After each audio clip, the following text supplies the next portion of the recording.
Ok, shalom, shalom à tous. Je crois que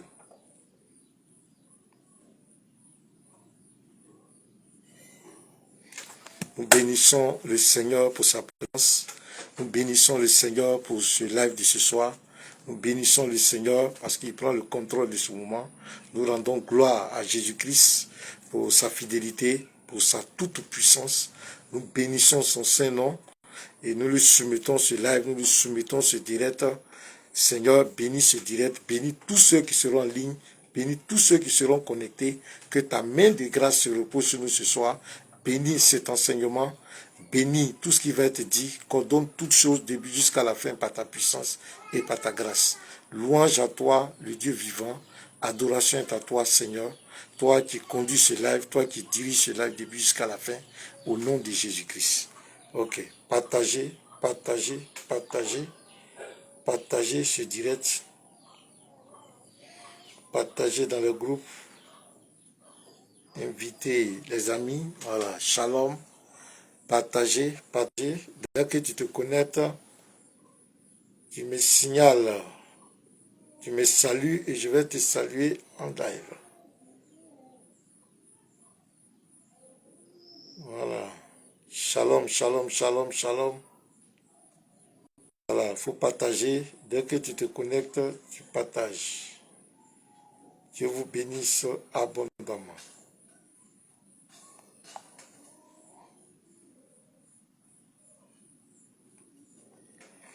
Alléluia. Dieu nous bénisse abondamment. Gloire au Seigneur des Seigneurs. Gloire au Dieu Tout-Puissant. Gloire à celui-là qui était et qui est. Gloire à celui-là qui règne à jamais. Partagez, partagez dans le groupe ce soir. Gloire à celui-là qui règne à jamais.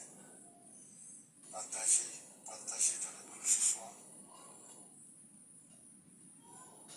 Gloire à celui-là qui règne à jamais. Partagez, partagez dans le groupe ce soir.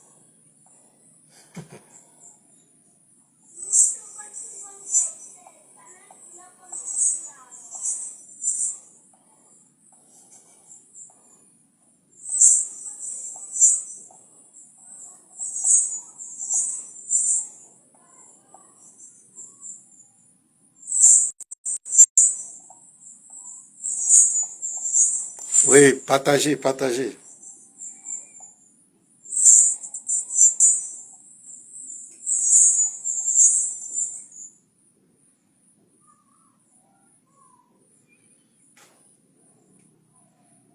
Shalom, shalom, faut partager. Shalom. Shalom à tous, partagez. Voilà. Je suis en train de partager aussi. Partagez dans le groupe.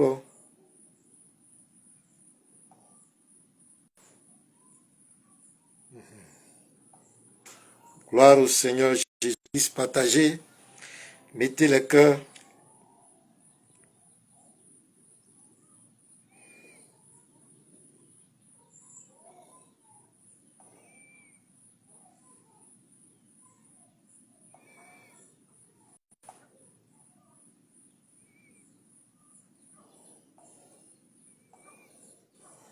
Alléluia. Dieu vous bénisse abondamment. Que la grâce et la paix de Dieu vous localisent en ce soir. Dieu vous bénisse. Partagez le direct dans le groupe. Voilà, partagez. Je suis en train de partager. Toi aussi, il faut partager. Il faut inviter les amis. Voilà. Il faut inviter.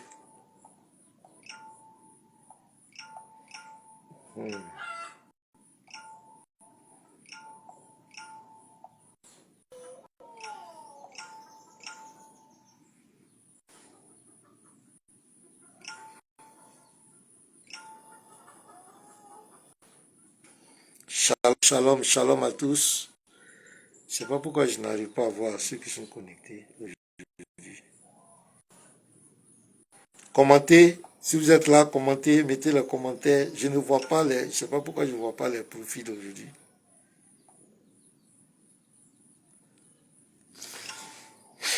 sais pas pourquoi je ne vois pas les profils. Dieu vous bénisse abondamment. Ok. Voilà, je commence à voir les profils. Voilà. Le frère Roméo Kona, Dieu te bénisse. C'est Kona Roméo, Dieu te bénisse abondamment. Sois salué depuis ta position. Nous vous saluons. Que la grâce de Dieu vous localise, où que vous vous trouviez. Nous sommes là encore au rendez-vous de la vérité ce soir. Partagez, partagez, je vous salue tous. Partagez dans le groupe, partagez. Partagez, invitez, taguez les amis. Voilà, le Seigneur veut nous parler ce soir. Partagez, partagez. Comme moi je le fais, j'ai partagé. Il faut partager dans le groupe. Il faut partager.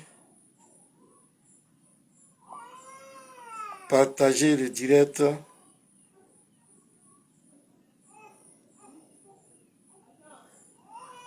Voilà, partagez. Alléluia, Dieu vous bénisse abondamment. Dieu vous bénisse. Que la grâce de Dieu se repose sur vous abondamment. Dieu nous bénisse. Soyez vraiment salués. Dieu vous bénisse. Partagez dans le groupe, partagez. Taguez les frères. Voilà, comme je suis en train de le faire, il faut taguer. Il faut taguer, il faut inviter. Il faut taguer, il faut inviter. Il faut inviter les frères. Voilà, mettez les cœurs. Nous allons commencer dans quelques minutes. Nous allons commencer dans quelques minutes. Voilà. Nous allons commencer dans quelques minutes. Voilà, mettez les cœurs, partagez, partagez. Nous allons commencer dans quelques minutes. Faut taguer, faut taguer, faut taguer. Voilà. Taguer, inviter les amis.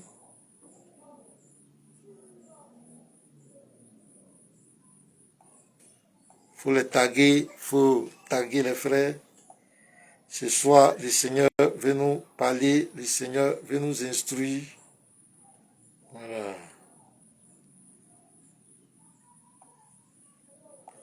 Voilà, partagez, partagez, partagez dans le groupe.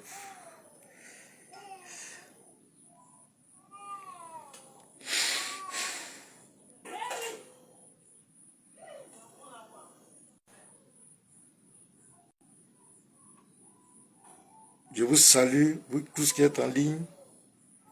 Que la grâce de Dieu vous localise.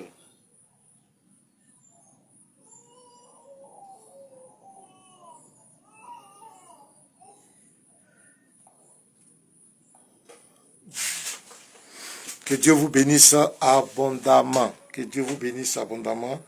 Que la paix du Seigneur se repose sur vous. La grâce de Dieu se repose sur vous ce soir.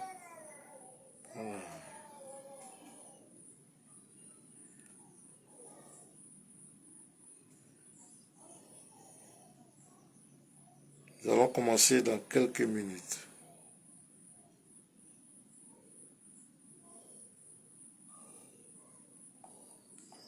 Ok, Dieu vous bénisse abondamment. Je salue tous ceux qui sont déjà en ligne.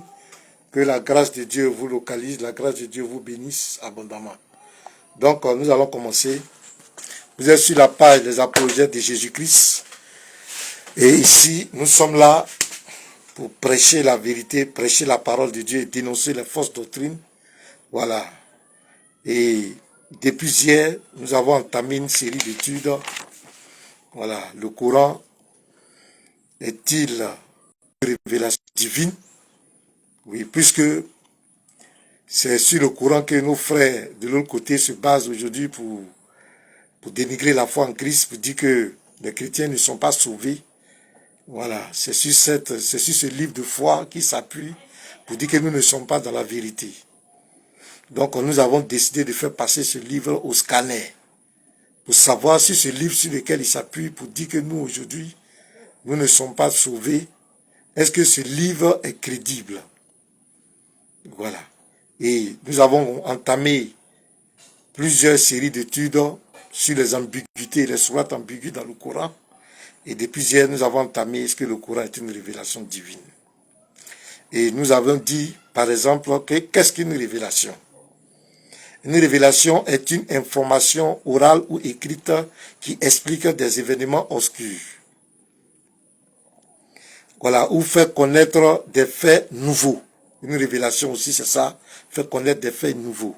Faits inattendus que l'on apprend soudain ou qui, une fois connus, en expliquent un grand nombre d'autres. C'est la manifestation soudaine directe de la pensée et de la volonté divine. C'est un enseignement direct ou inspiration par lesquels Dieu a fait connaître ses mystères, sa volonté, sa venue. Donc, nous comprenons qu'une révélation, c'est quelque chose qu'on reçoit, quelque chose qu'on ne connaissait pas, et qu'on vient nous donner l'information, on vient nous donner l'éclaircissement. Et j'ai posé la base, j'ai dit, toi par exemple, si par exemple dans ta famille, tu connais l'histoire de ton grand-père, tu connais l'histoire de tes parents, et puis quelqu'un vient te dire que je vais te révéler l'histoire de tes parents, la vie de tes parents. Et il commence à expliquer ces choses, et tu constates que, mais, ce que tu dis là, ce n'est pas nouveau pour moi, je suis au courant, je sais ce que tu dis. Donc, la même question se pose au Coran. Quand on dit le Coran est une révélation divine, la problématique c'est quoi? C'est que, au moment où le prophète Mohammed vivait de son vivant, la Torah était là. L'évangile était là, parce que les apôtres ont écrit l'évangile avant de mourir. Au IIe siècle, l'évangile était là, la Torah même était là avant. Donc les livres étaient là. Et c'est dans la Torah qu'on explique la création du monde. C'est dans la Torah qu'on explique comment l'homme est tombé. Mais quand le Coran prend ces histoires, déjà là, déjà écrit dans un document, et que le Coran vient nous dire que c'est une révélation divine, c'est un problème, parce qu'une révélation, c'est une manifestation soudaine directe de la pensée de Dieu. Quelque chose qu'on ne savait pas, une information que tu ne savais pas qu'on vient te donner. Mais quand vous voyez l'histoire, les histoires de Lot, les histoires d'Abraham, les histoires de Moïse, les histoires d'Aaron, de David, de Salomon, et de tous les prophètes qui sont écrits dans le Coran, ces histoires-là, nous les connaissons. Donc pour nous, ce n'est pas une révélation. Ce n'est pas vraiment une révélation. Et on a pris des sourates, à la sourate 6, 25, à la sourate 8, 31, à la sourate 16, 24, les gens même accusaient le prophète de son vivant que ce sont des anciennes légendes qu'il est en train de dire, ils sont au courant de ça. Il accusait même de plagiat. Donc le Coran, ce livre des musulmans, il n'est pas crédible. Il n'est pas une révélation divine. C'est des histoires qu'on a prises dans le Talmud, par-ci, par-là, et qu'on a raccommodées pour mettre ensemble, pour faire croire aux gens que c'est une révélation. C'est une révélation. On a démontré que le Coran a plagié l'histoire de l'évangile de Luc. Quand les musulmans disent Luc, là, Jésus ne le connaissait pas, il est qui? Oui, mais l'évangile a plagié l'histoire de Luc. Le Coran a plagié l'histoire de Luc. Sourate 19, vous pouvez lire le verset 1 jusqu'au verset 11. Si vous prenez Luc 1, le verset 6 jusqu'au verset 25, toute l'histoire, la naissance de Jean-Baptiste, le nom, tout, le Coran a pris ça textuellement pour mettre là-bas. Est-ce que c'est une révélation? Les gens savaient ces histoires. Donc, ce que nous avons dit hier, montrer que la Bible, la Torah, l'évangile, Dieu nous a, la Torah nous dit dans Deutéronome 6, verset 4, que, écoute Israël, l'Éternel, votre Seigneur, est le seul Éternel, est le seul Dieu. Donc l'unicité de Dieu est déjà proclamée. Donc nous n'avons pas besoin du Coran pour proclamer, pour connaître qu'il y a un Dieu unique qui a créé toutes choses. Et les 10 commandements, les lois, les 613 lois que Dieu a données, les lois morales, on est au courant. Dieu nous a révélé ce qu'il aime et ce qu'il n'aime pas. C'est consigné dans la Torah et dans l'Évangile. Et Jésus est venu, Jésus a fait un résumé. On lui a posé la question dans Matthieu 22, verset 36 à 39. Maître, quel est le plus grand commandement? Il a dit, tu aimeras l'Éternel, ton Dieu, de tout ton cœur, de toute ton âme, de toute ta pensée. Et tu aimeras ton prochain comme toi-même. Si j'aime Dieu, je ne vais pas faire ce que Dieu dit de ne pas faire. Si j'aime Dieu, je vais obéir à Dieu. Si j'aime Dieu, je ne vais pas désobéir à Dieu. Si j'aime mon prochain, je ne vais pas lui faire du mal. Si j'aime mon prochain, je ne peux pas tuer mon prochain. Je ne peux pas convoiter sa femme. Donc, je ne sais pas. Après ce message, Paul le confirme dans Romains 13, 10, que l'amour est l'accomplissement de la loi. Donc, après ce message, d'où va nous venir comment un autre livre va venir pour nous expliquer ce que nous ne savons pas. En fait, qu'est-ce que le Coran nous dit d'extraordinaire? En termes de moralité, en termes de puissance, en termes de sainteté. Qu'est-ce que le Coran nous dit de nouveau? Non, le Coran ne nous apprend rien, c'est pas une révélation pour nous. Il n'a fait que reproduire des histoires. Donc, on a dit si le prophète Mohammed était vraiment un prophète sérieux, un vrai prophète de Dieu, il devait prendre simplement la Torah, si c'était le Dieu, le même Dieu, prendre la Torah et puis présenter aux gens. Parce qu'il n'a fait que reproduire ce qu'il y a dedans pour mettre dans le Coran, et puis il dit c'est révélation. Non, ce n'est pas une révélation. Et nous avons cité quelques révélations que le Coran nous donne, des choses qu'on ne savait pas que le Coran nous dit. Là, je dis ça, dans la sourate 7, verset 16 à 17, Satan accuse Allah. Il dit, Allah l'a trompé. C'est Allah qui l'a trompé. Vous pouvez lire ça, que c'est toi qui m'as fait glisser. Nous, on ne savait pas ça. Satan accuse Dieu, que c'est toi qui m'as truc. On a vu les révélations encore du Coran, ce que Mohamed a apporté de plus. Et j'ai dit, vous allez vérifier pour voir qu'est-ce que ça peut apporter à notre vie. Les djinns, les démons deviennent des musulmans. Surah 72, verset 1 à 5. Surah 6, verset 130. Et il nous révèle que pour la construction du temple de Salomon, du temple de l'Éternel par Salomon, à la Surah 27, verset 17 à 19, à la Surah 34, verset 12, les djinns ont aidé Salomon à construire. On dit c'est extraordinaire. Pourquoi Dieu n'envoie pas les anges authentiques et ce sont les djinns qui l'envoient? Point d'interrogation. À la Surah 84, on nous dit maintenant qu'on peut frapper. On peut frapper la femme. C'est écrit dedans. Je ne savais pas ça avant. On nous dit à la Surah 4, verset 127, on peut marier maintenant les mineurs. Mineurs à faible âge encore. Ça sont les nouvelles révélations. Les autres révélations, Jésus n'est pas crucifié. On ne savait pas. Oui, on ne savait pas que Jésus n'avait pas été crucifié. Alors que, depuis le temps, Dieu nous a dit, pour régler une affaire divine, il faut la déclaration de 2 ou de 3 témoins. L'Ancien Testament, Ésaïe 53. La Bible dit que Dieu ne fait rien sans révéler ses secrets à ses prophètes. Ésaïe nous dit que Jésus est crucifié. Il a prophétisé. Des Zabour, vous prenez Psaume 22, le verset 1 jusqu'au verset 19. David prophétise la mort et la résurrection de Jésus. Zacharie 12, verset 1 jusqu'au verset 10, vous voyez que là, on nous présente la mort et la résurrection de Jésus. On nous dit également qu'il est percé. Vous voyez, voici 3 témoins déjà. Matthieu 27, 35, Jésus a été crucifié. Luc 23, Jésus a été crucifié. Marc 15, Jésus a été crucifié. Jean, Jésus a été crucifié. Vous comprenez? Jésus a été crucifié. Pierre, 1 Pierre 2, verset 21 à 22. L'apôtre Pierre dit Jésus a été crucifié. L'apôtre Jean, Jésus a été crucifié. Les Romains disent que Jésus a été crucifié. Les Juifs disent Jésus a été crucifié. Jésus lui-même, il parle avant, pendant et après sa résurrection, après sa crucifixion. Donc vous voyez. Et puis, 6 siècles après, un homme, lui seul rentre dans une grotte, il sort, il dit qu'il a vu Gabriel, il dit que Jésus n'a pas été crucifié. Un seul, il n'y a pas de témoin. Lui seul, il vit contre 10 témoins. Ça ne peut pas passer, ça montre que toutes les révélations de Nouvelle Coran, c'est pour contredire la Bible. La autre révélation qu'on a eue, on va passer tous maintenant par l'enfer. Surah 19, verset 71. Nous, on ne savait pas ça. Dieu va nous faire passer obligatoirement par l'enfer avant qu'on parte au paradis. Alors que l'enfer n'est pas un lieu du passage. C'est le Coran qui nous révèle ça. On nous dit encore que à la Surah 86, verset 5 à 7, que le sperme se trouve dans les reins et dans les côtes. Ça, ce sont des nouvelles révélations. Extraordinaires. Alors que nous, on savait que le sperme était dans les parties génitales de l'homme. Mais maintenant, ça se trouve dans les côtes et dans les reins. On nous dit encore à la sourate 67, verset 5, qu'on va prendre des étoiles pour lapider des djinns. Des étoiles. Or, une étoile est 100 fois plus grande que notre planète, notre Terre. Et une étoile est à 100 000 milliards de kilomètres de la Terre. Donc, tellement qu'elle est loin, tu la vois petite. Donc, celui qui a écrit cette sourate, c'est comme un homme lambda comme moi qui levait la tête au ciel et qui voyait les petites étoiles et il croit qu'il va prendre pour lapider Satan. Voici les révélations du Coran. Vous pouvez les vérifier. On nous dit que le lait provient du sang et des excréments des animaux. C'est faux. C'est faux. Vous pouvez aller taper Google. Vous allez voir.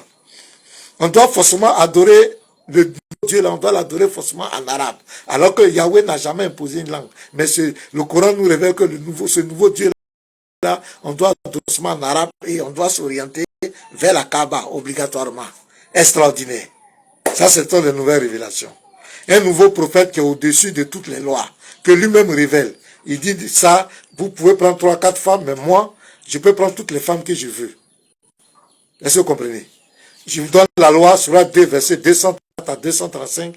Si un musulman meurt, ça veut à 4 mois et 10 jours de délai, elle peut se remarier. Sur la 33, 53, lui, ses femmes, même s'il meurt, on ne doit pas les marier. Extraordinaire. Quel est ce prophète? Gabriel est appelé le Saint-Esprit dans le Coran. C'est la révélation. Nous, on ne savait pas. Sur la 7, verset 100. Voilà. On va peser les œuvres pour le salut. Verset 8 à 9. Ah là, c'est très sérieux. On va peser les œuvres. Si tes bonnes œuvres ne dépassent pas tes mauvaises œuvres, tu vas directement en enfer. Il n'y a pas de grâce. Alors que Jésus est venu prôner la grâce. C'est comme si la grâce que Jésus est venu prêcher là, c'est annulé. C'est comme Jésus a échoué. Donc il faut une autre révélation. Maintenant, on va peser la grâce. Qui peut être contre la grâce? Je vais donner sur ça. Qui peut être la grâce? Qui peut être contre ça? C'est le Coran qui est contre la grâce. Imaginez. Je peux faire de ma femme, maintenant je peux faire de ma femme ce que je veux. Sur l'acte 223, je peux faire ce que je veux. Elle est comme un instrument sexuel. Donc voici quelques relations. Ce soir, nous sommes là, mes frères. Nous sommes là pour démontrer que le Coran n'est pas une révélation divine. Ce n'est pas un livre qui vient de Dieu. Et nous mettons quiconque au défi, tout le monde au défi, de nous dire. Le Coran n'est pas une révélation, c'est un plagiat avec des contradictions. C'est-à-dire qu'il a été écrit pour contrecarrer la foi en Christ. Il a été écrit pour s'opposer à Yahweh en réalité. Mais ce n'est pas une révélation. Vous allez voir, je vous donne le premier exemple. Je vais vous prendre le sacrifice d'Isaac. On va lire les deux histoires. Dans la Bible, dans la Torah, et on va lire dans le Coran. Dans la Torah, Moïse dit que c'est Isaac qui a failli être immolé. Mais on vient dans le Coran dit, Mohamed contredit carrément Moïse, que c'est Ismaël. Est-ce que c'est une révélation, ça, mes frères? Comment? Donc, c'est deux dieux. Nous avons affaire à deux dieux. C'est Dieu qui a révélé la Torah. Et c'est Dieu qui a révélé le Coran. Parce que Dieu ne peut pas dire dans la Torah que c'est Isaac qui a failli être immolé. Et puis Dieu encore va aller révéler dans le Coran que c'est Ismaël. Mais, mes frères, on va lire les deux histoires de façon naturelle. Vous-même qui me suivez, vous allez examiner. Mon frère Arnaud, la légende, que Dieu te bénisse. Moi, je ne fais pas pitié. C'est toi qui fais pitié. Il faut réfléchir. On va commencer d'abord. Genèse 21. On va commencer par Genèse 21. Je parle bien de l'histoire. Mettez le cœur, partagez. Je ne vous sens pas partager. Mon frère Biji Mas, que Dieu te bénisse. Sois salué, mon frère. Partagez dans les groupes. Vous qui êtes assis, chacun partage dans 10 groupes. On va monter, partager. Ce que nous sommes en train de s'enseigner est très, très important. Partagez. Mettez les cœurs, partagez. Taguez les prédicateurs musulmans ici. Partagez dans les groupes. Partagez, taguez. Donc, Genèse 21, à partir du verset 8. Nous allons commencer là. L'enfant grandit et fut sévré. Et Abraham fit un grand festin le jour où Isaac fut sévré. Sarah vit le fils qu'Agar, l'Égyptienne, avait envoyé à Abraham. Et elle dit à Abraham, chasse cette servante et son fils, car le fils de cette servante n'héritera pas avec mon fils, avec Isaac. Cette parole était plus fort aux yeux d'Abraham à cause de son fils. Mais Dieu dit à Abraham, que cela ne te déplaise pas à tes yeux à cause de l'enfant et de ta servante. Accorde à Sarah tout ce qu'elle te demandera, car c'est d'Isaac que sortira une postérité qui te sera propre. Je ferai aussi une nation du fils de ta servante, car il est ta postérité. Abraham se leva de bon matin, il prit du pain et une outo, il donna à Agar et plaça sur son épaule. Il lui remit aussi l'enfant et la renvoya. Elle s'en alla et s'égara dans le désert. Donc ici, on nous dit d'abord, Genèse 21, que Agar et Ismaël ont été chassés. Abraham n'était pas d'accord. Ouais, shalom le frère, Céleste Malonga, grand apologète. Dieu te bénisse. Partagez, partagez, partagez. Donc, Genèse 21, 8 jusqu'à 13, 14, Dieu va chasser Agar et Ismaël. Ils vont les chasser. Il ne sera plus avec Abraham. Ismaël et sa maman vont être. Maintenant, quand ils ont chassé, on va maintenant au chapitre 22, Genèse 22. Vous allez comprendre maintenant. Après les choses, Dieu mit Abraham à l'épreuve après qu'il ait chassé Ismaël. Ismaël n'était plus là. C'est Isaac qui était là. Dieu a dit que c'est de ta postérité propre. Il parle d'Isaac. Maintenant ici, après ces choses, Dieu mit Abraham à l'épreuve et lui dit, Abraham, et il répondit, me voici. Dieu dit, prends ton fils. Donc il était resté Isaac seul. Prends ton fils. Vous comprenez bien. Ton unique, celui que tu aimes, Isaac, va-t'en au pays Morija et là offre-le en holocauste sur l'une des montagnes que je te dirai. Abraham se leva de matin et Abraham va prendre maintenant Isaac et ils vont partir.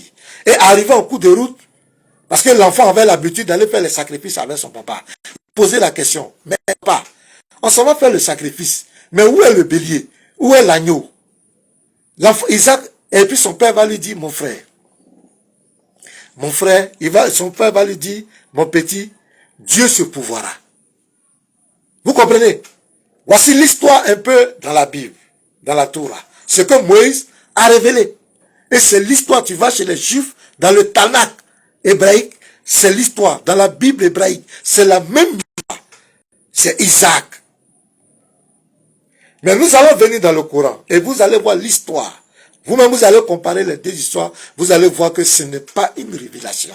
C'est quelque chose qui a été mis en place pour contrecarrer, pour s'opposer à la foi en Christ. Sourate 37, vérifiez avec moi, à partir du verset 100. Au verset 100 au verset 112. On va voir l'histoire. Regardez.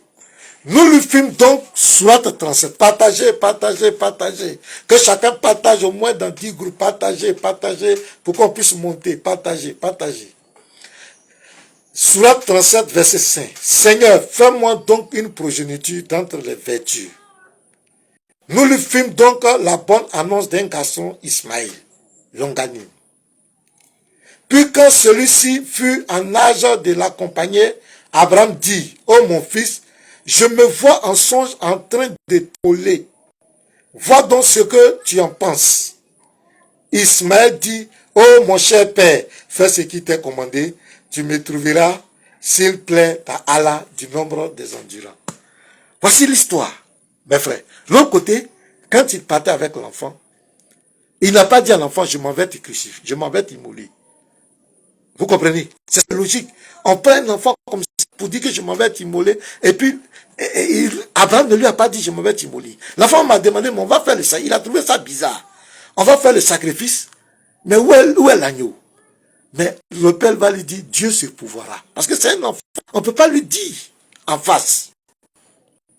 Mais on vient dans le temps, on nous explique notre histoire. Abraham dit à l'enfant, j'ai fait un songe. Et dans le songe, je me suis vu en train de t'immoler. Et l'enfant va dire, vous-même, soyez sérieux. Un enfant. Toi, le père, tu lui dis, je m'en vais te tuer. Je vais te tuer, mon enfant. Moi, je m'en vais t'immoler. J'ai fait songe, je vais t'immoler. Mais l'enfant, là, il va fuir. Il va fuir, mes frères. Cet enfant va fuir. Tu as dit à un enfant, je m'en vais te tuer. Et puis il va dire que oui, je suis d'accord. Donc quand vous lisez dans la Torah, c'est logique. La réaction de l'enfant Isaac, c'est logique. D'abord, il a chassé d'abord Ismaël. Et Isaac est resté seul. Et Abraham même n'a pas dit à Sarai. Quand Dieu le parle, Sarai n'était pas là. Il n'a pas dit à Sarai. Parce que s'il disait à Sarai, elle allait s'opposer, elle n'allait pas accepter. L'enfant qu'elle a eu à 99 ans, vous croyez qu'elle va accepter? Non, elle n'allait jamais accepter. Donc il n'a pas dit à Sarai. Même à ses servants, et à ses serviteurs qui étaient avec lui, Abraham n'a pas dit à quelqu'un. Parce que s'ils allaient s'opposer. Et il n'a même pas dit à Isaac, je m'avais tué, je m'avais immolé. Mais on vient dans le Coran, la fameuse révélation vient nous dire que dans ce moment, l'histoire est totalement tronquée. On ne voit pas où Abraham a chassé Ismaël, c'est tronqué expressement. Et on nous fait croire qu'au lieu que ce soit Isaac, c'est Ismaël.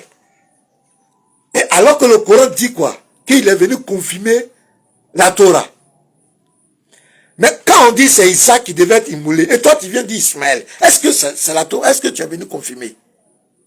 Je vous dis que ce n'est pas une révélation divine. Ce n'est pas Dieu qui a révélé le Coran.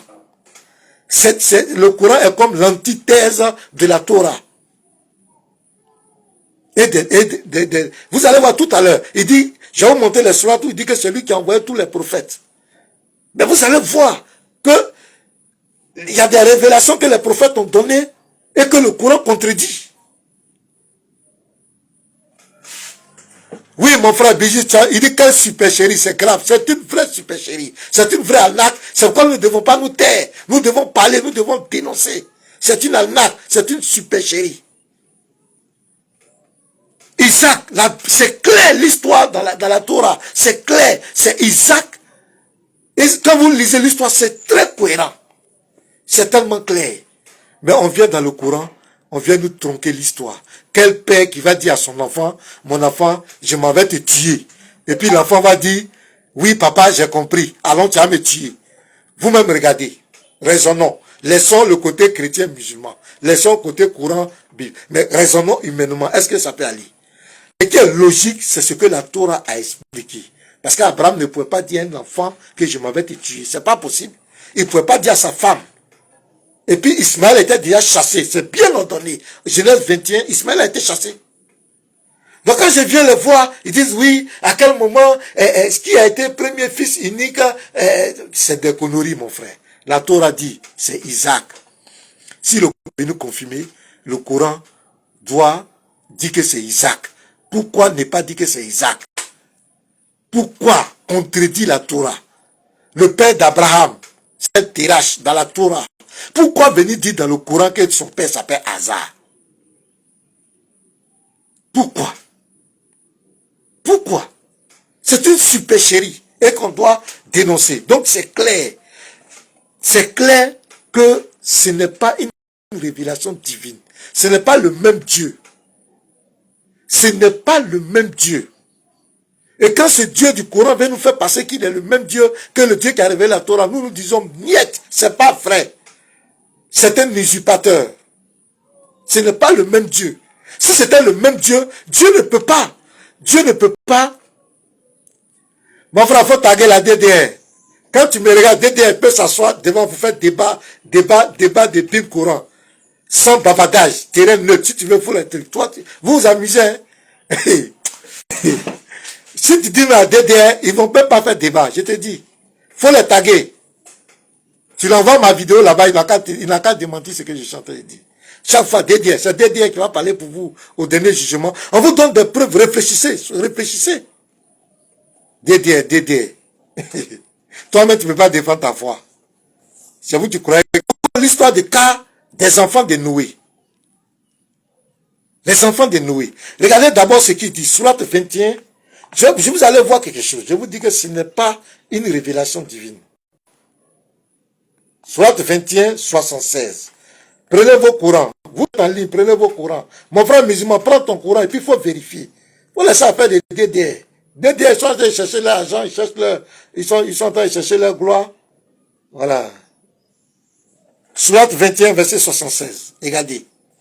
Et Noé, quand auparavant il fit son appel, nous les osâmes et nous le sauvâmes ainsi que sa famille de la grande angoisse. Donc ici, le Coran nous dit qu'il a sauvé toute la famille de Noé. Ici, toute la famille de Noé. Mais je vais vous envoyer quelque part. Vous allez comprendre. On va faire sortir une ambiguïté ce soir. On va à la sourate 11, le verset 42. Déjà, dans la Torah, les enfants de Noé, tous étaient sauvés. Donc, on est d'accord avec cette version. Mais on va aller à la sourate 11, verset 42. Partagez, partagez, partagez. Partagez dans les groupes, taguez. Que chacun partage dans au moins 10 groupes. 10 groupes, 10 groupes. Il y aura beaucoup de révélations ce soir, mes frères. Pour vous dire que le Coran n'est pas un livre, il n'est pas un livre de la révélation divine. C'est pas Dieu qui a révélé ça. Ce n'est pas l'Éternel. C'est pas Yahweh. Voilà. Sourate 11, 42. Et elle vogua en les apportant au milieu des vagues comme des montagnes. Et Noé appela son fils qui resta en un lieu écarté, non loin de l'arche. Oh mon enfant, avec nous et ne reste pas avec les mécréants. Donc ici, on nous montre, ils sont en train de nous révéler qu'il y a un enfant de Noé qui est resté dans l'eau, qui a été égaré, qui est mort. Or, dans la Torah, les 3 enfants, il y a 3, Sam, Pète et Cam, les 3 ont été sauvés. Et le Coran a confirmé ça dans la Sourate 21, verset 76. Et encore nous parler d'un quatrième enfant resté dans l'eau. Mais, maintenant vous allez comprendre.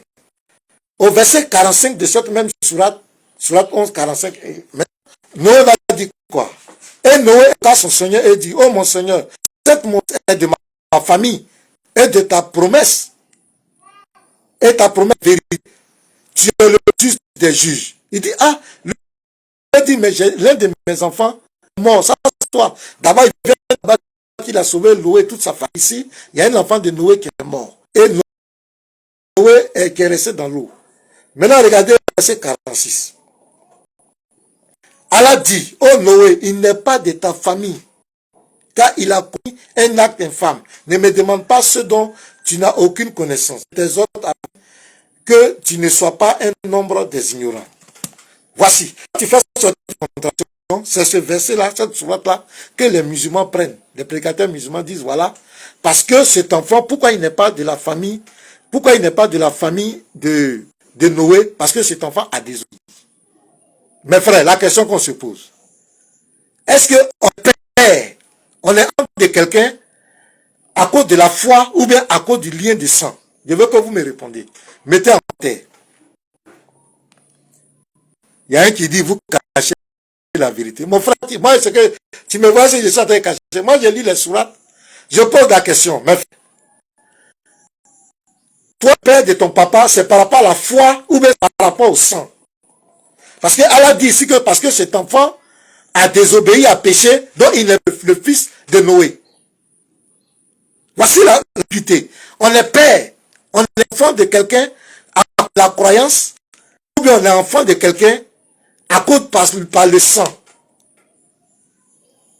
Parce que si moi, donc, si je comprends bien l'islam, si l'enfant a désobéi par exemple à Allah, donc il n'est plus enfant de son papa. Mais s'il n'est plus enfant de son papa, mais si cet enfant se répand, donc l'enfant il devient enfant de son papa lorsqu'il est musulman, mais lorsqu'il désobéit, il ne devient plus enfant de son papa. S'il se répand, il devient encore enfant de son papa. S'il désobéit, il n'est plus enfant de son papa. Ça, c'est quoi ça? Mes frères, on n'a jamais vu ça. Ton enfant, c'est ton enfant. Même s'il est sorcier, même s'il est truc, c'est ton enfant, c'est ton sang. Il porte ton sang, c'est ton ADN, c'est ton enfant. Donc, vous voyez, d'abord, c'est une cacophonie. La Torah, Moïse ne nous a jamais dit que Noé avait 4 enfants. Et Moïse ne nous a jamais dit qu'un des enfants de Noé est mort. Jamais. Le Coran, ce n'est pas une révélation divine. Le Coran, c'est un plagiat. C'est un antithèse de la Torah et de l'Évangile. Je vais vous donner une autre sourate. Vous allez rire. Il faut que les musulmans, vous les musulmans qui êtes, vous allez nous expliquer ça. DDLC, expliquez-moi ça. Sourate 24, verset 31. Sourate 24, verset 31. Il faut que les gens nous expliquent cette sourate. Je veux comprendre. Et depuis là, je ne comprends pas. Sourate 24, verset 31. Écoutez. Écoutez très bien cette sourate. Prenez vos courants. Vérifiez. Et dit aux croyants de baisser leur regard, de garder leur chasteté et de ne montrer de leur atout que ce qui en paraît et qu'elles rabattent leur voile sur leur poitrine et qu'elles ne montrent leur atout qu'à leur mari. Donc les femmes croyantes doivent montrer atout à leur mari. ou à leur père. Pourquoi? Pourquoi elles doivent montrer leur atout à leur père? Ou au père de leur mari. C'est pourquoi? On veut comprendre. Ou à leur fils. Pourquoi la femme doit montrer ses atouts? Elle peut montrer ses atouts à ses fils. Ou au fils de leur mari. Ou à leur frère. Au fils de leur frère. Ou au fils de leur soeur. Ou aux musulmans. Ou aux esclaves qu'elle possède. Aux domestiques mâles impuissants. Pourquoi elle doit montrer les atouts aux domestiques mâles impuissants? Lui, il est impuissant. Donc on peut lui montrer ses atouts. Pourquoi? Ou aux garçons impubères, garçons qui ne connaissent pas femme, là elle peut montrer. Mais pourquoi? Qui ignorent toutes des parties cachées des femmes. Ah, mes frères, je vais relire. Vous, est-ce que vous avez bien compris? Et dites aux croyants de baisser leur regard, de garder leur chasteté et de ne montrer de leur atout que ce qui en paraît et qu'elles rabattent leur voile sur leur poitrine et qu'elles ne montrent leur atout qu'à leur mari. Ça, c'est normal. Les atouts, c'est l'intimité. L'intimité de la femme, ça veut dire que les décors intimes de la femme, la lingerie intime de la femme. Et ça, on appelle les atouts. Les atouts de la femme. On dit, le Coran dit qu'elle peut montrer ça à son mari. Là, c'est normal. Le mari doit voir les atouts de la femme. À leur père, elle doit montrer les atouts à leur père. Pourquoi? Pourquoi? Ou au père de leur mari, à son beau-père. Pourquoi? Ou à leur fils. Pourquoi? Pourquoi mon enfant doit voir mes atouts? Ou au fils de leur mari. Pourquoi? Ou à leur frère. Ou au fils de leur frère. Ou au fils de leur soeur. Ou aux femmes musulmanes. Ou aux esclaves qu'elles possèdent, aux domestiques. Donc, voici des ambiguïtés. On ne comprend pas. La femme doit montrer ses atouts. Son père. Pourquoi? Au père, au mari. Pourquoi? Il y a un qui dit, il dit du n'importe quoi. Que Dieu te bénisse, mon frère. Au lieu de réfléchir, on va aller encore. Ce n'est pas une révélation de Dieu. Beaucoup de choses que je n'ai pas envie de dire. Sinon, ça là, ce qui est derrière, c'est très fort. Allez-y, faites des recherches. Sourate 24, verset 31. Sourate 70, verset 4. Écoutez très bien.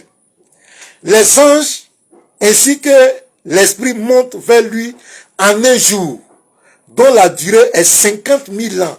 Donc on dit quoi? Les anges, quand ils vont vers Allah, descendre, ça peut faire 50 000 ans. Ça correspond à 50 000 ans. Sourate 32, verset 5. Sourate 32, verset 5.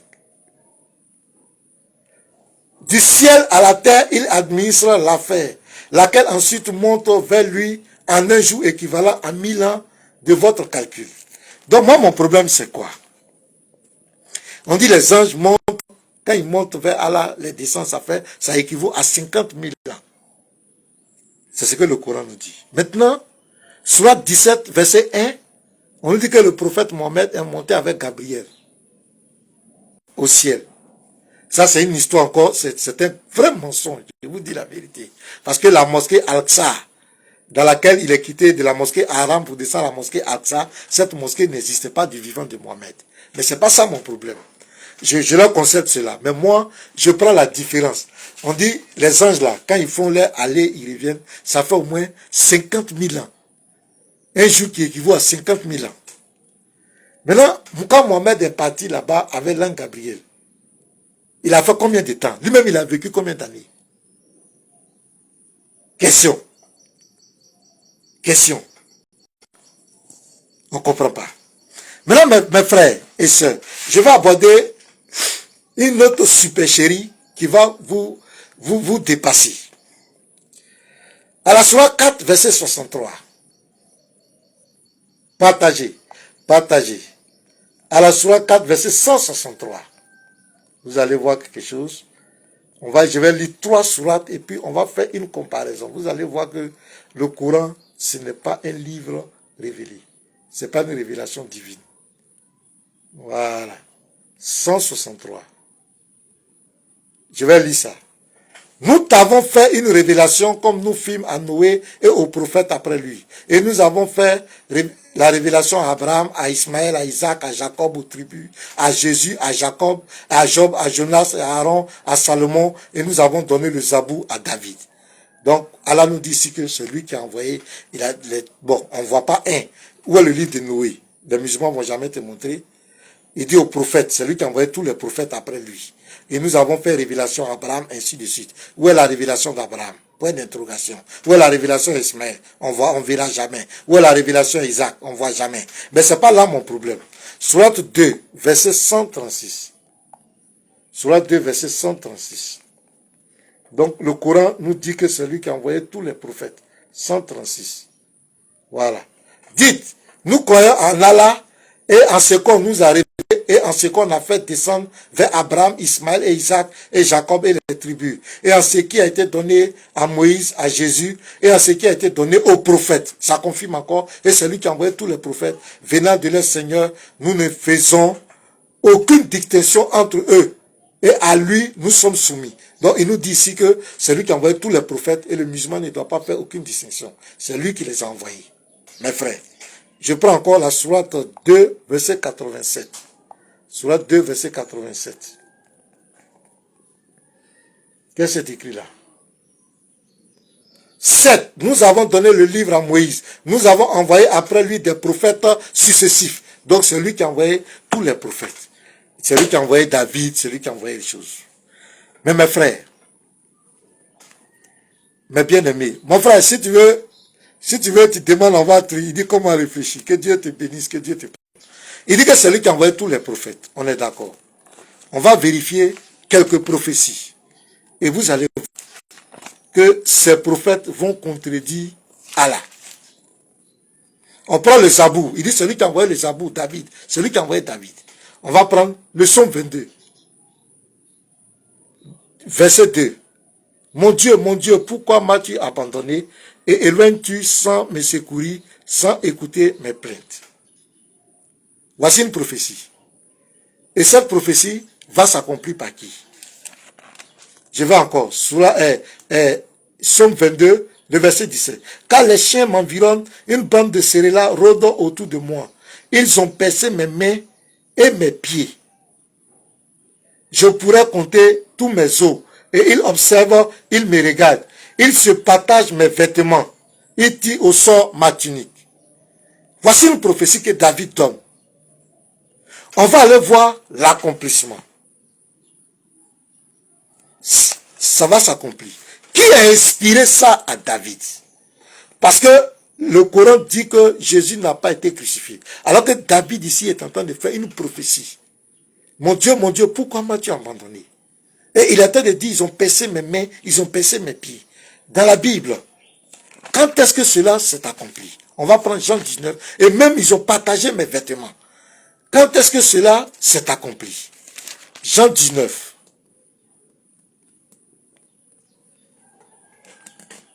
Jean 19, le verset 24, dit quoi? Ne la déchirons pas, mais tirons au sort à qui elle sera. Cela arriva afin que s'accomplisse cette parole de l'écriture. Ils se sont partagés mes vêtements et ils ont tiré au sort ma tunique. Voilà ce que firent les soldats.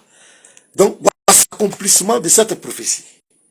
C'est David qui a donné cette prophétie. Mon Dieu, pourquoi qui a dit ça? C'est Jésus à la croix. Mais l'islam dit qu'ils ne l'ont jamais crucifié. Ils n'ont jamais crucifié Jésus. Alors que Allah dit que c'est lui qui a envoyé, c'est lui qui a donné le Zabou à David.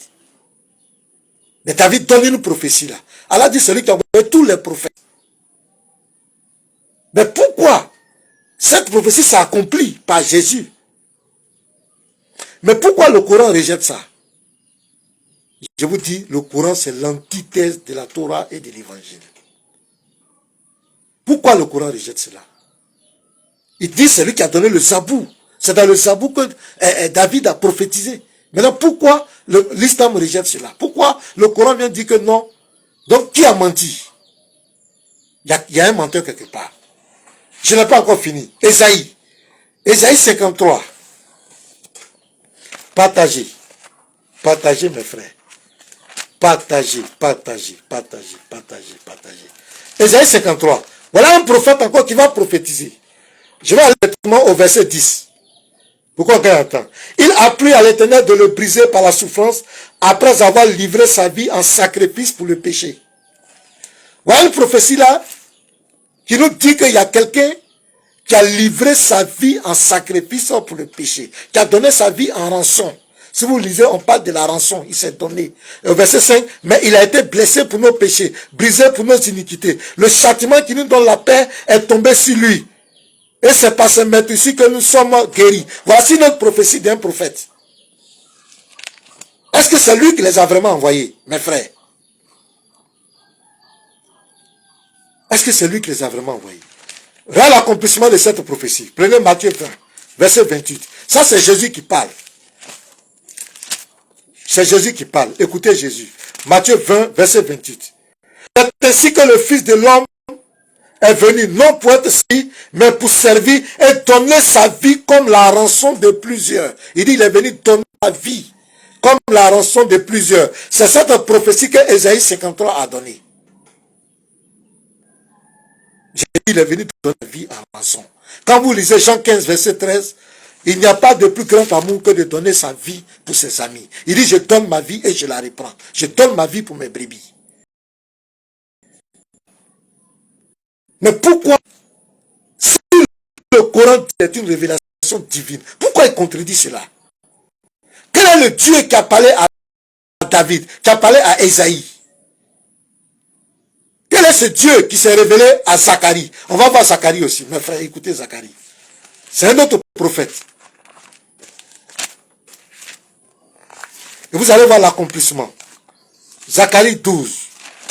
Le verset 1 d'abord. Oracle, parole de l'Éternel sur Israël. Ainsi parle l'Éternel. Ainsi. On va au verset 10. Regardez le verset. La prophétie de Zacharie. Alors, je répandrai sur la maison de David et sur les habitants de Jérusalem un esprit de grâce et de supplication. Et ils tourneront les regards vers moi, celui qu'ils ont percé. Celui qu'ils ont percé. Voici une prophétie que Zacharie donne. Un prophète authentique. Allah dit celui que les ont tous envoyés. On va voir l'accomplissement de cette prophétie. Ils l'ont percé. Ils ont percé qui? Dans la Bible. Qui a été percé? On va aller voir. Regardez, Jean 19, le verset 34. Mais un des soldats lui perça le côté avec une lance. Qui a été percé? Et regardez, Apocalypse 1, le verset 7. La prophétie, vous allez voir qui a accompli cette prophétie. Apocalypse 1, le verset 7. Il dit, voici, il vient avec les nuées, et tout œil le verra, même ceux qui l'ont percé. Qui a révélé ça à Zacharie? Qui a révélé à Ésaïe? Allah dit, c'est lui qui a envoyé tous les prophètes. Pourquoi Allah vient nous dire que Jésus-Christ n'a pas été crucifié? Partagez, partagez, partagez, partagez, partagez. Les musulmans ont commencé à fuir. Ils ont commencé à partir. Partagez, partagez, partagez. Mettez les cœurs, partagez dans les groupes, partagez. Donc ce livre, ce n'est pas un livre, ce n'est pas une révélation divine. Ce n'est vraiment pas une révélation divine. Je vais terminer là avec deux rapidement et nous allons nous préparer pour prochainement. À la Sourate 6, verset 38, il dit qu'il a tout mis dans le livre. Il a tout mis. Tout est dans le Coran. Demandez à un musulman de prendre le Coran pour vous démontrer la naissance du prophète Mohammed. Il n'a qu'à prendre le Coran. Parce qu'Allah dit, je vais lire Sourate 6, verset 38. Parce qu'il faut que je lise. Sourate 6, verset 38.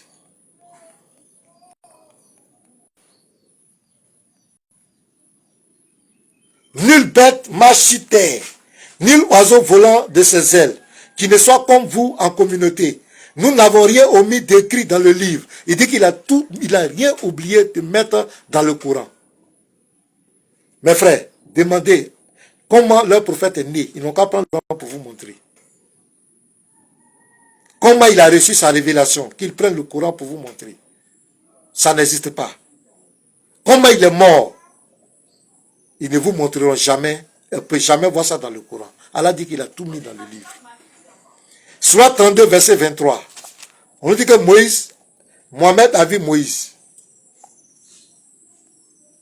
Je vais lire. Sourate 32, verset 23.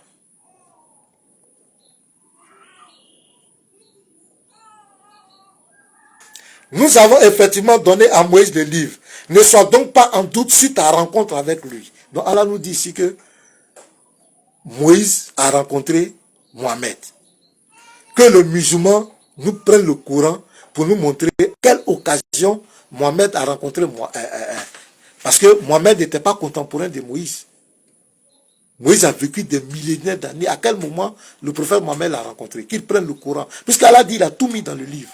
Qu'il prenne le Coran et qu'il nous montre à quel moment ils se sont rencontrés. Il n'y a pas ce musulman sur cette terre. Il n'y a pas ce musulman. Maintenant, je vais aborder le dernier point. Et puis on va se séparer là. Regardez, mes frères. Sourate 33, verset 56. Voici, c'est cette sourate qui fait grincer les dents. Sourate 33, verset 56. On va voir un peu. Voilà. Parce que, voilà. 7. Allah et ses anges prient sur le prophète. Ô vous qui croyez, priez sur lui et adressez-lui vos salutations. Ça, c'est une ambiguïté. D'abord, on dit Allah et ses anges prient sur le prophète. Quand on prend cette sourate, ils disent non, ça ne veut pas dire prier. C'est bénédiction. C'est pas ça? On dit c'est la bénédiction. Que Allah et ses anges. Mais non, si c'est bénédiction même, il y a un problème. Donc Allah lui seul ne peut pas bénir son prophète. Il faut qu'il s'associe avec les anges. C'est-à-dire que lui seul, sa bénédiction ne suffit pas. Il faut qu'il s'associe avec les anges. Il faut qu'il s'associe encore avec les hommes. Point d'interrogation. Mais là n'est pas mon problème. Je vais vous faire sortir 2 versets dans la Bible. Et je vais vous dire ce qui se passe à la Mecque là-bas. Vous allez voir que ce n'est pas le même Dieu. On va prendre d'abord Lévitique 20, verset 6. Lévitique 20, le verset 6. Voilà, vous allez voir quelque chose. Il dit, si quelqu'un s'adresse aux morts et aux esprits pour se prostituer après eux, je tournerai ma face contre cet homme. Je le retrancherai du milieu de son peuple. Donc ici, dans la Torah, l'Éternel dit qu'on ne doit pas s'adresser à un mort. Il dit, celui qui s'adresse à un mort, qui parle à un mort, lui va tourner sa face contre lui. Mais comment se fait-il que dans le Coran, Allah s'adresse à son prophète qui est mort. Et il demande aux uns de s'adresser, il demande aux croyants de s'adresser. Et c'est pourquoi tous les croyants, quand ils veulent chose, quand ils veulent parler, il faut qu'ils disent Saleh wa salam sur le prophète. Ils s'adressent à lui. Ils font des... Et comme Allah dit, la Torah nous dit qu'on ne s'adresse pas aux morts. On n'interroge pas les morts. Dans Deutéronome 18, verset 10 à 11. On n'interroge pas les morts. On ne parle pas avec un mort. Mais je vous dis, quand ils vont à la Mecque, ils vont saluer leur prophète qui est mort. Ils vont sur sa tombe. Non seulement ils le saluent lui, ils saluent Abou Bakar, et puis ils saluent, c'est pas Ottoman. Entre les deux, il y a 2 califes. Il est tombé à côté du prophète Mohammed. Il les salue. Il dit Assalamu alaikum. Quand on dit Assalamu alaikum, il les salue. Il s'adresse à eux. Ce sont des gens qui sont morts. Lévitique 26 dit qu'on ne doit pas s'adresser à un mort. Un mort, il est parti. On ne s'adresse pas à un mort. C'est de l'idolâtrie. C'est condamné par l'Éternel. Donc comment le Dieu qui a révélé ça ici dans la Torah va permettre ça dans une autre religion? Va permettre ça là-bas. Non seulement ils vont saluer encore l'oncle paternel du prophète. Ils vont saluer son tombeau. Ils vont saluer les matis qui sont morts sur la montagne sacrée. C'est de l'idolâtrie. C'est ce que nous disons à nos parents du village. Pourquoi ils parlent aux morts? Pourquoi ils versent l'eau? Quand ils prennent l'eau, ils font des ablutions, ils parlent au grand-père. On dit c'est de l'idolâtrie. Mais c'est la même chose. C'est la même chose, c'est de l'idolâtrie. Dieu dit qu'on ne s'adresse pas aux morts. Donc Allah dit à la sourate 33, lui-même il prie sur le mort, il dit aux musulmans de prier sur le mort, de parler aux morts. Et même ils disent qu'ils font des prières sur des morts, ils prient sur les morts. On ne s'adresse pas aux morts. Quelqu'un qui est sur la terre, quand il est vivant sur la terre, dès qu'il meurt, c'est fini. Le corps là retourne à la poussière, l'esprit retourne à Dieu. S'il était bien sur la terre, il rentre dans la gloire de Dieu, dans la félicité de Dieu. Ce n'est pas vos prières qui vont changer son destin. Aucune prière sur la terre ne peut changer le destin d'un homme dans l'au-delà. C'est de ton vivant que tu dois apprendre à marcher dans la vérité, dans la sainteté. Après la mort, c'est fini. Il est réservé à un homme de mourir une seule fois, afin qu'on vienne le jugement. Hébreux 9, verset 27. On ne prie pas pour un mort. On ne parle pas, on ne s'adresse pas à un mort. Si les musulmans ne savent pas, moi je vous enseigne ça. On ne s'adresse pas à un mort. Pourquoi chaque fois vous partez vous adresser à votre prophète qui est mort? Pourquoi vous partez sur sa tombe? C'est de l'idolâtrie. C'est du chic. Ça, c'est de l'idolâtrie. Je mets quiconque au défi. Donc, mes bien-aimés, vous devez comprendre que le Coran n'est pas... Je vous donne un bonus et puis on finit là. À la sourate 111, verset 1 et 5. Regardez. Vous allez voir quelque chose ici. Écoutez très bien. Et puis vous-même, vous avez analysé. Si ça, c'est une révélation divine. Écoutez très bien cette parole. Que périssent les deux mains d'Abou Lahab. Et que lui-même périsse. Sa fortune ne lui sera rien, ni ce qu'il a acquis. Il sera brûlé dans un feu plein de flammes. De même, sa femme, la porteuse de bois. À son cou, une corde de fibres. On dit que périssent les deux mains d'Abou Lahab. Qui est Abou Lahab? Quand j'ai lu cette sourate, j'ai dit, mais pourquoi on dit le type comme ça? Est-ce que ça, c'est une révélation de Dieu? Pourquoi on se met à maudire quelqu'un dans le Coran? Le type le maudit, et c'est le prophète Mohammed qui est en train de le maudire. C'est lui qui parle ici. Maintenant, j'ai demandé qui est Abou Lahab. Je vais maintenant, Abou Lahab, c'est qui? Il s'appelle, son vrai nom c'est Abdal Isa ibn Ab'al Muttalib ibn Hisham al-Kashi. Voici son vrai nom. Est l'un des demi-oncles paternels du prophète Mohammed, surnommé Abou Lahab. On l'a surnommé Abou Lahab. C'est le prophète Mohammed qui lui a donné ce nom. Ça veut dire qu'il est le père de la flamme. Il est le père de l'enfer. Il va aller en enfer. Il est né à l'an 549. Il est mort à l'an 624. Il était un opposant farouche au prophète Mohammed. Il n'a jamais reconnu son ministère de prophète. C'est pourquoi il a maudit. Non seulement il a maudit le monsieur, il a maudit sa femme. Il a demandé qu'il aille en enfer. Et je vous dis, même les exégètes musulmans, les savants musulmans, il y a beaucoup qui ne sont pas d'accord avec cette sourate. Il y a d'autres qui disent non, on ne peut pas prendre une malédiction, un règlement de compte pour mettre dans le Coran. Parce que quelle est la leçon spirituelle que le musulman tire de cette sourate?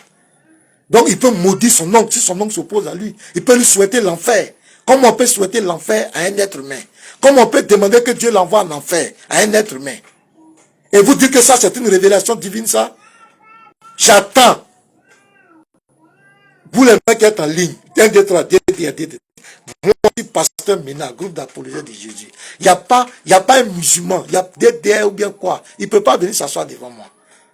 Parce que vous force, c'est quand vous venez mal interpréter la Bible. Mais une fois qu'on prend le Coran, on prend vos sources, vous commencez à pleurer. Je n'ai jamais vu des gens, quand on lit les livres de foi, et puis ils pleurent. Mais tu dois être content quand on lit ton livre de foi. Mais vous, votre point faible, c'est votre livre de foi. C'est quand on lit le Coran. J'ai fait des débats. Dernièrement, il y a un groupe, nous dit Jama, j'ai fait des débats avec l'autre crâne. Si entre Jésus et Mohamed qui est le sauveur de l'humanité. Mais je vous dis, je n'ai pas insulté le prophète. Je n'ai fait que faire sortir les vérités coraniques. Sous coraniques, les hadiths. Le monsieur dit, il ne fait plus débat avec moi. Que moi, j'ai insulté son prophète. J'ai insulté comment? Je ne l'ai pas insulté. J'ai fait sortir la vérité. Vous derrière quoi. Ils connaissent le visage. Regardez, ils connaissent le visage de qui?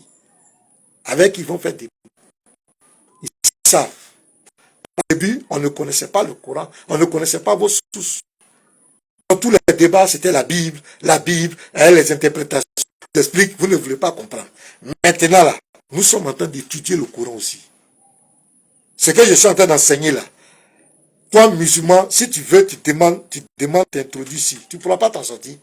Je te dis la vérité, tu ne peux pas t'en sortir. Je vous dis, allez leur dire que les apologètes de Jésus disent que le Coran n'est pas une révélation divine. Le Coran, c'est l'antithèse de la Torah, des livres des prophètes et de l'évangile. Le Coran, c'est un livre anti-Christ. C'est un livre qui a été suscité pour s'opposer à la foi en Christ. Le Coran dit une chose que je confirme la Torah, je confirme, mais le Coran dit son contraire. C'est un livre ambigu, c'est un livre de mensonges. Je vous mets au défi. Vous allez les frères, continuez à étudier le Coran, étudiez les sources, étudiez. Et ils étudient notre livre. Ils font des formations sur notre livre. Étudiez, apprenez et défendez votre foi. Le Seigneur vous a donné de défendre votre foi par des arguments et de dénoncer les fausses religions, les fausses doctrines. Il faut les dénoncer. Que Dieu vous bénisse. Que la grâce de Dieu vous accompagne. On sera le samedi à 13 h avec Joël Gonçalves. Le lundi, on sera ensemble encore. Que Dieu vous bénisse. Que la grâce de Dieu vous accompagne. Merci à tous.